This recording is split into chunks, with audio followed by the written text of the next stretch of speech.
The distinctive crack shattered the daily routine of the village. A 7.62 millimeter full metal jacketed bullet found its target. A woman, a mother of 2 young boys, falls dead. This remote village in South Sudan quickly turned into a killing field as automatic weapons kill men, women, and children. The young boys, along with their cousin, run to escape the slaughter. In that moment, everything they knew, everyone they know, is gone. South Sudan is the youngest country on the planet.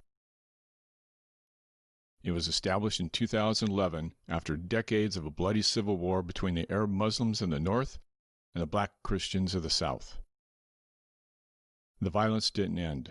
Local wars continued between rival ethnic groups and communities. Then, in 2013, South Sudan exploded in violence. The Dinka majority fought the country's second largest tribe, the Nuer, over control of the country and its large oil reserves. The grim statistics, an estimated 400,000 killed and more than 2 million displaced refugees, numb you to the suffering and devastation. It was through this war zone that the boys fled. In time, they were caught by the authorities. Put into a truck, they were taken south to the border with Kenya. Making their way across the border, they were taken into a UN refugee camp. The name of the camp is Kakuma, which, in the Swahili language, means nowhere. The camp is appropriately named. The area is a dry, desolate land with few trees, a semi-arid desert of dust storms, high temperatures, poisonous spiders, snakes, and scorpions, with outbreaks of cholera and malaria.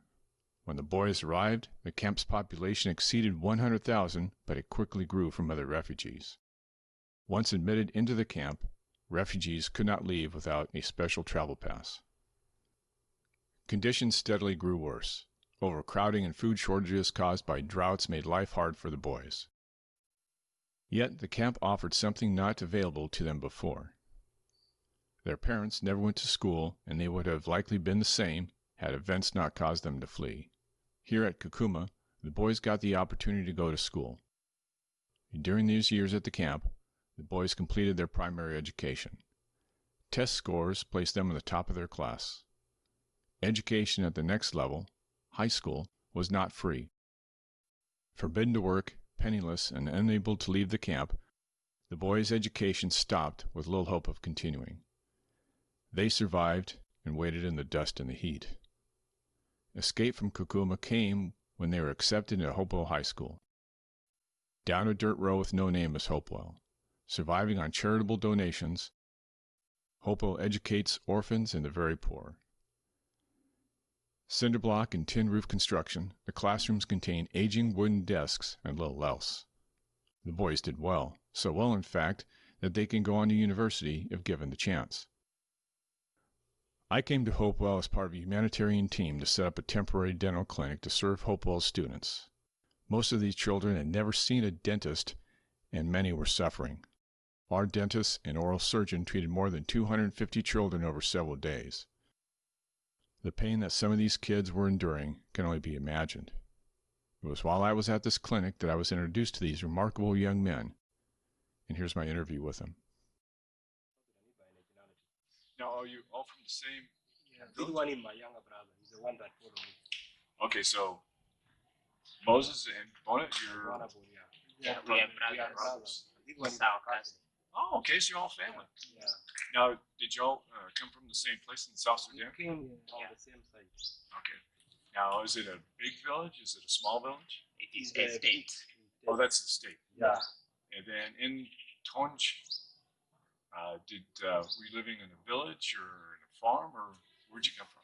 In the village. Village? Yeah. What was the name of the village? The village. The village is called Napagok.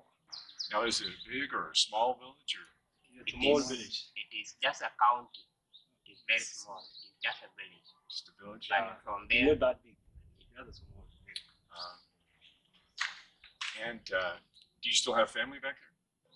You know, the time we ran away from there, we ran away in South Sudan 2013 during the war. The war that broke out between our president, Salva Kiir Mayardit and his deputy president. Was his name like Reed?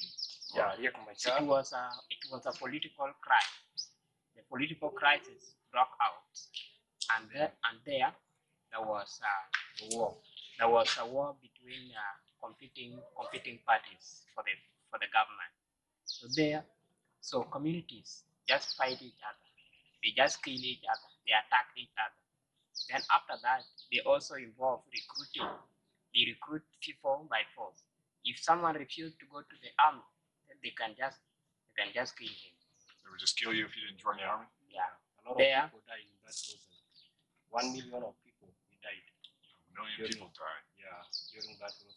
Then we ran away from there up to Kenya, where we were being taken under refugee care in Kakuma refugee camp. Okay, let me ask you about that. So you have the war going on, you see all these people being killed. So you decided that instead of being... Yeah, so many people were being killed. Even our relatives, they were being killed in that war. Then I ran away with those two up to Kakuma refugee camp in Kenya. Now, are your parents still alive, or were they something happened to them? Something happened to them. Our mother was killed. Only our father is alive. Your father's still alive? Yeah, and he's not an educated person. He's just Very old. He's a very old. And your father and mother, are they still alive, or Daniel? Since I came, I have never talked with my family. We have never talked to them. Never talked to We just hear from some people that our father is alive, but our mom was killed. But for the parents, for the day, we have never talked to them since we came here. Now, do you find it hard not to be able to talk to your family back in South Sudan? No. No, it's okay. Yeah, it's still going on up to now. Unless there is peace in the country, is where we will go back. Although we go back now because we supposed to have an education. That if we go back, we are able to change the country. But if we go back now, we still can do nothing. We cannot do any assistance to the people. So that's why we are here.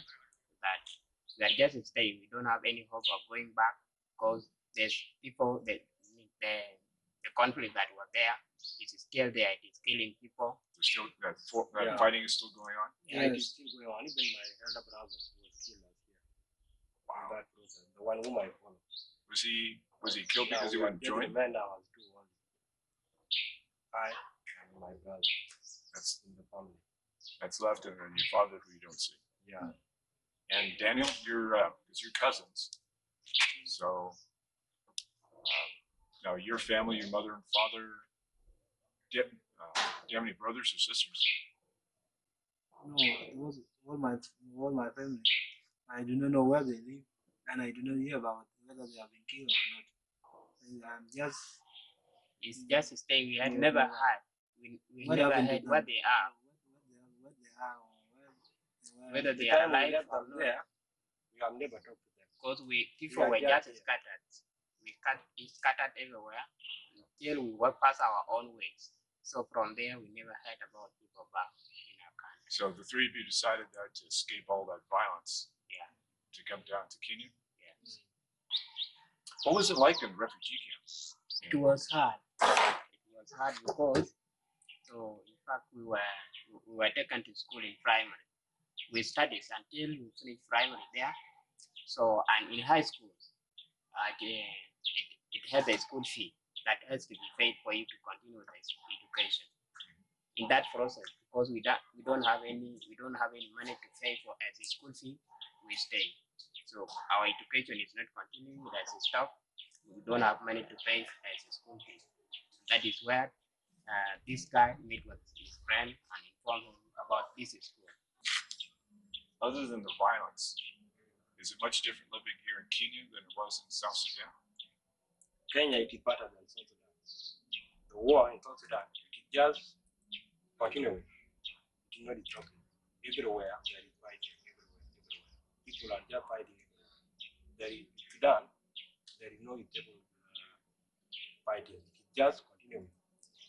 But Kenya, it is better. What do you think the answer is to stop the fighting? It is just when those two parties who are competing, when they are being brought together to make peace, That is whereby the fighting will stop.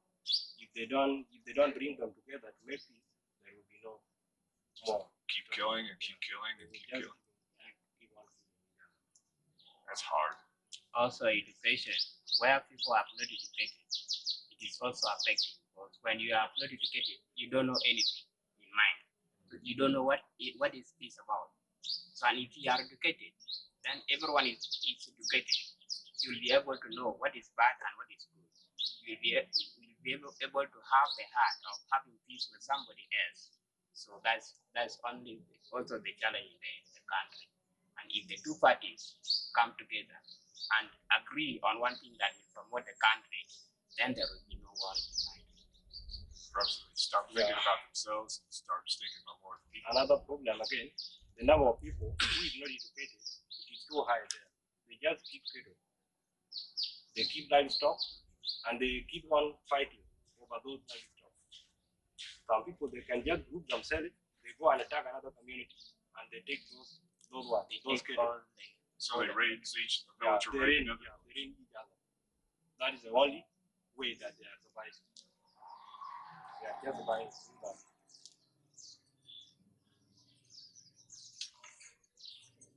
Now, so do you ever see yourself going back to South Sudan, or do you want to stay here in Kenya? Even here, in Kenya here, there are some problems that are facing us. Like food. During school time like this, it is just okay. We are being supported by this school. When it is a holiday time, we have no home to stay in, and we have no anybody to assist us, give us food and whatever. Those are the challenges that we have here in Kenya. If we get any person that can help us through that, that can help us out of that situation, we can change Kenya. We are still affecting being because of those ones. When we are in the school, it is better. When we are not in the school, we suffer a lot. Yeah. Now, do you all talk about like your plans and how to become a lawyer or an engineer or a lawyer president? I mean, do you talk about, okay, once we finish at Hopewell, how do we move on to the next like university or where you need to go? According to us, so as we continue with the school, we know that we will finish high school here, and the way to university, we don't think of anything to afford, because we don't have money to pay for our university. So we are just hopeless, because we know that one day we'll finish high school and there will be no alternative to join the university. That one, we are really in need of joining university so that we achieve our dreams. Right. But through those challenges, we are not able to do so. What is it about being a lawyer that attracts you? That you want to be a lawyer? Yeah. What I like from lawyer, it's just the same like what is going on there in South Sudan. Minority group, they are not included in the government. Right. They are being ignored by the majority. If I will be a lawyer there, I will manage to have link with the government so that my people will be included also. So you can advocate for them. Yeah, so that I will be representing them in everything that is going to be done. And then Daniel, about being a civil engineer, what attracts you about building? Yes, there in our country or over the world, there's so things which are missing.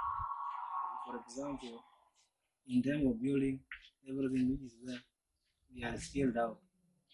So it seems that our country is lacking everything.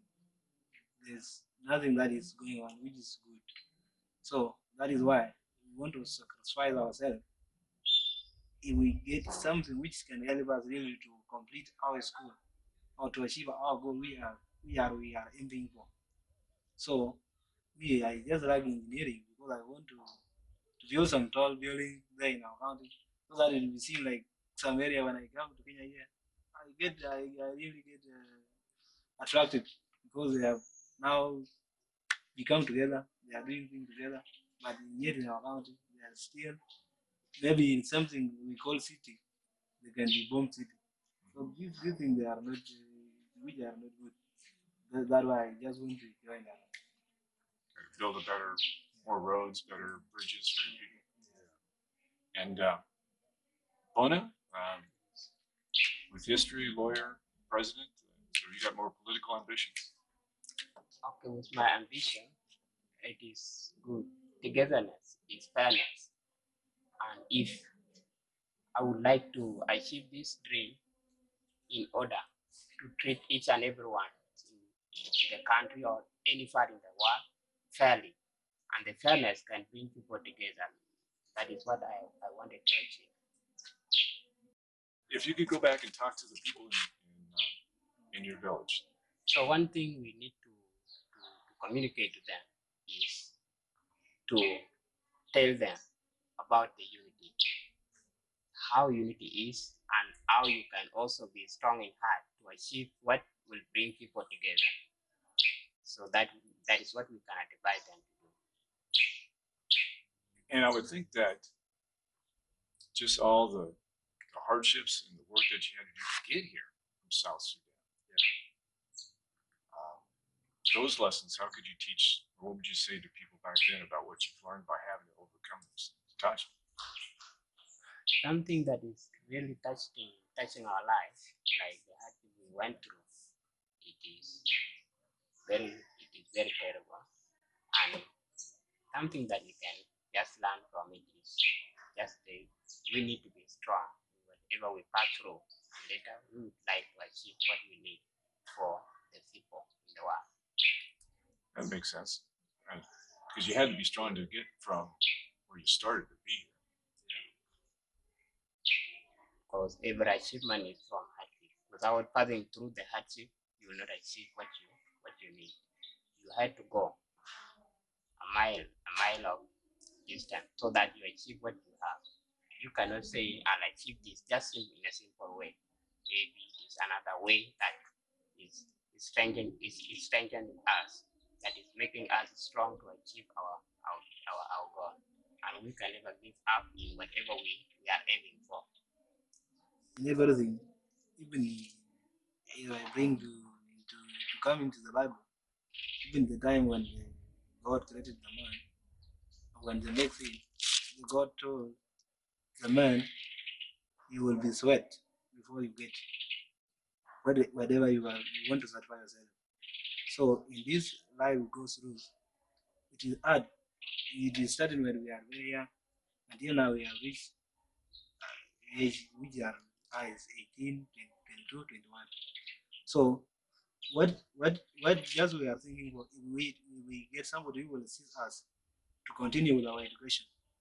So we will still sacrifice ourselves on doing that, so that we can achieve our goal whenever we have dreamed it for, so that we can assist people whenever we are going to do. If God helps us to continue with, or we have get a season to come out of this situation, so it will be good for us to do what we are being decided before, because people say man can decide something which we are going to do next tomorrow before he sleep. So we must to think of that one, because we don't know how we can achieve this one, and we don't have any money to afford what we want to do. That's why it's right now breaking us down, because we don't know anywhere, and we have no coordination with our parents. We don't know where they live, so that is the only problem now we have. That there, but for me now, at least I'm one of the educated person, but I have hope I will finish my school. Yeah. What I like, it is just to be strong in whatever I plan. I have planned to continue with my education. Even though I get a lot of challenges, I will not give up. I will just be strong, and I keep on focusing with my education until I get what I need, so that my children,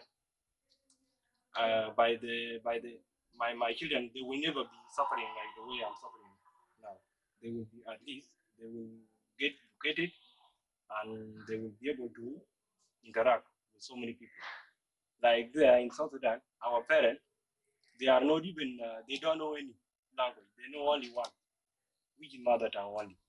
But nowadays, for me, I will be able now to know English, and I will be able to know another language, which is Swahili, and Arabic, plus that mother tongue of mine.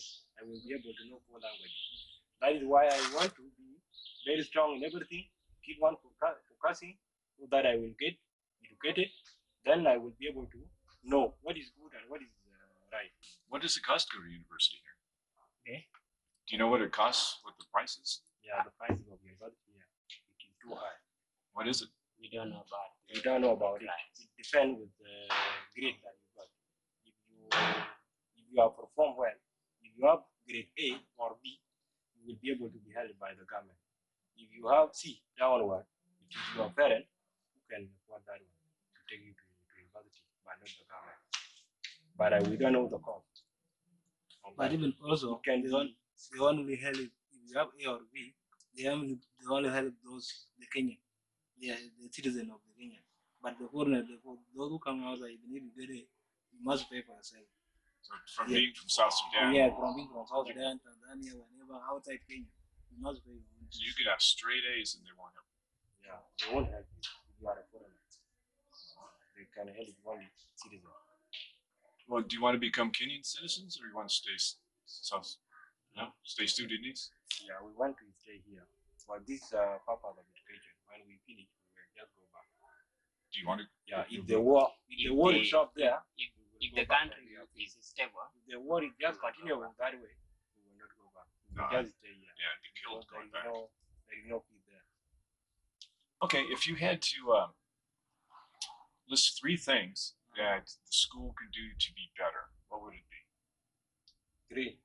Or just one? What do you think that needs to be done for the school, for this school to be better?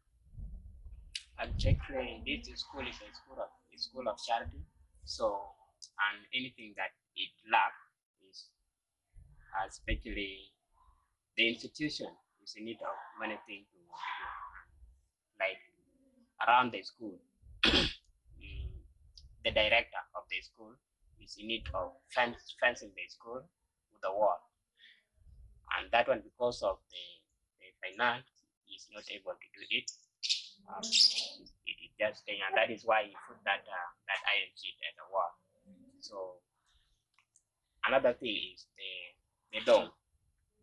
The dome for the borders. The dome. As you can see, these are classes. So they are just using dome in each class as a dome. So they are lacking dome at the school. The other thing they lack is the printer of the school. The printer at damage. So they don't have any money to repair or to replace the printer. Printer. The printer. They don't have any for printing the school things. So also, I think there are 3: the wall, the dome, the printer, and the last one is the lab. The lab that is here it was a class. One of the classes was made to be a laboratory, and within it there are no any apparatus that can help the student to gain like what they need. Microscope. Yeah, those ones they don't have. So that's what I have seen. Really, the school is in need. Addition to what my brother said, that is all about this school. This school, it has tried its best to bring the students here to give them learning. Like now, about 95% in this school, it is they are not paying. They are not paying school fees. They are just under scholarship. That is the main reason that affects this school. Now, this school, they have no any money to just to build those ones that my brother mentioned. Yeah, it is just because of that one. Also, the issue of even food also for the student, the food that being given to being provided for the student is not that enough because of this one. They just eat only one type of food every day. Yeah, just a small. Yeah, just only one type of food. It is just made flour all the time, and that one, how do you call it? Githeri. Yeah, just only that type of food, only that type of food. Just only maize, flour, every day. Just those little Yeah, just because of fried that. dough. There is no balance in this school, just because of that one. If you had seeds and like fruit trees, do you think the students could make a garden for themselves to grow at least a little bit of food? Yeah, they can do. They can do. But the dental clinic, the dental clinic that we set up. Yeah. What'd you think of that? That one it can really help. Actually, You have really tried your best. You have helped us a lot. That one, it is very important one. many people have been suffering through the dental problem. As you can see, a lot of people, so many of them have been extracted some teeth. And I was really grateful when I heard that the dental doctors are coming to help the school. So it was a great thing, and it is a great thing in the country and in the continent of Africa. So that's a great achievement that you have done, and everybody that's around here is really appreciating your delivery, your services that you have given to this school and to other people outside. I appreciate you all talking and let us know. It is, well, I think you said best, that just being working hard and being focused on your goals and just not letting anything get in the way. Thank You should feel very proud of what you've accomplished so far. That makes sense? So really appreciate you for this conversation. I appreciate it too. Yeah. Salam. Yeah. Congratulations. We have really appreciated so much. We have